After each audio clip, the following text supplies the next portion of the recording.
He is out on Riddick Bowe in the white trunks. A free spirit, very bad training habits as an amateur. The experts with no high expectations, although he has the tools.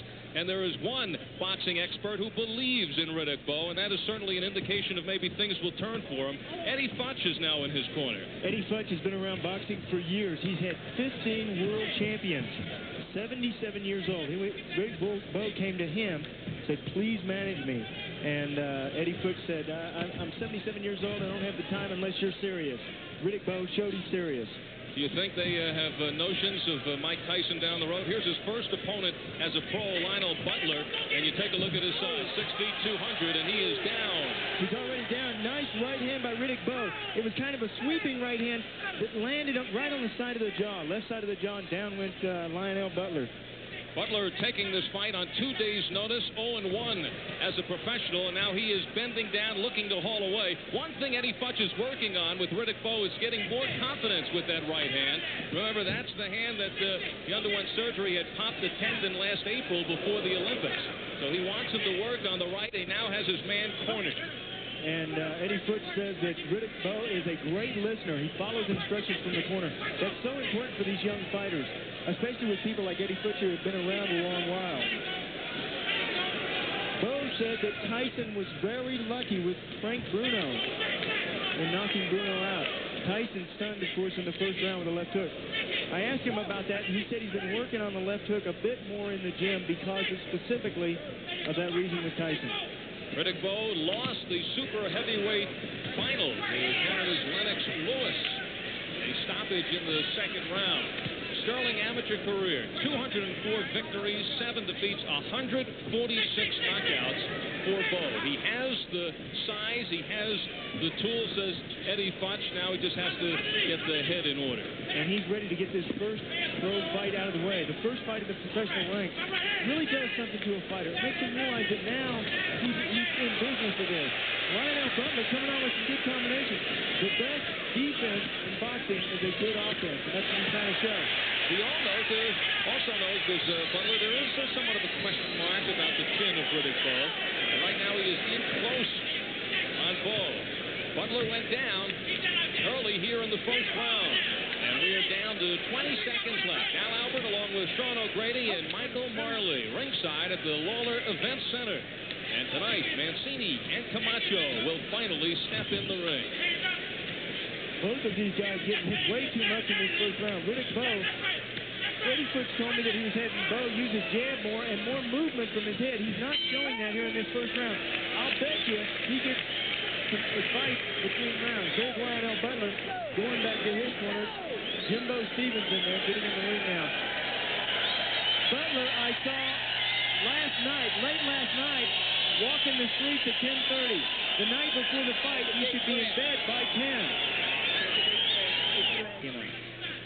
He's working with a great jab, Riddick Bowe. Good mobility for his size. Matter of fact, Futch talking about how he surprised him with such a good lateral movement. And let's see if we see that here. And right now, it is Lionel Butler coming out on top of Bowe. Slugfest here to start the second round. Super round by Lionel Butler. He needs to stay on the inside like that against Riddick Bowe. He can't let that 80-inch reach extend. 90% of the power of the punch is right on the end. It's that snap, the twist. And if Lionel Butler gets out there in the end of Riddick Bowe's punches, he's going down like he did in the first round. And he goes down there, hobbling around. Low blow. Carlos Padilla given a timeout. The punch was a little bit south of the border for Lionel Butler. And Butler is back in. Sometimes what Riddick Bowe is having to do is he's having to reach down to get the body of Lionel Butler. And in doing that, sometimes he has to go a little bit south of the border because he doesn't quite know where the body is. Big left hook. The right uppercut again set it up. Another combination. The count is 7.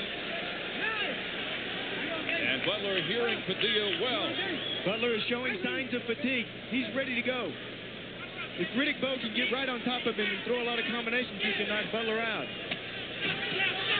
Bowe looking to put it away right here in the second round. There's the time remaining. Lionel Butler, though, standing in there, trading, pushing Bowe along the ropes. Butler doesn't fight unless he gets knocked down. And there he goes, and that is it. He didn't want to be in there. Carlos Padilla did a good job. Lionel Butler did not want to go in be in that ring. And Riddick Bowe, successful in his pro debut, the 6th Olympian who registers a victory. Todd Foster was the first. And then on the undercard of Duran Barkley last Friday, Ray Mercer, Andrew Maynard, Kennedy McKinney, and Michael Carbajal, all with victories. And now Riddick Bowe officially a professional. And this is the one that he was really concerned about. He wanted to get this behind him. Now it's behind him, and he can go on with his career. And he is looking to stay very active. There you see the veteran Eddie Futch in the corner. Riddick Bowe goes into the second round before he ends this. He is scheduled for his next fight to be back home in New York at the Felt Forum at Madison Square Garden on March 30th. He wants to fight every 2 to 3 weeks. Actually, Sean, what set this up here in the second round was the low blow. Well, sometimes in the heat of battle, you unfortunately, unintentionally go south of the border. Watch what he does. He reaches down trying to get the body and hits him just a little bit low. Now, these men are wearing foul-proof protectors. You can see the top of it on the top of Riddick Bowe's trunks. There's a foul-proof protector, so these guys can't really get hurt that bad. However, sometimes they slide. Now, here's the knockdown in the chin. Boom, the uppercut and the left hook. Now, he lifted him up with the uppercut. He lifted his head up, and then he tried to knock it off with the left hook.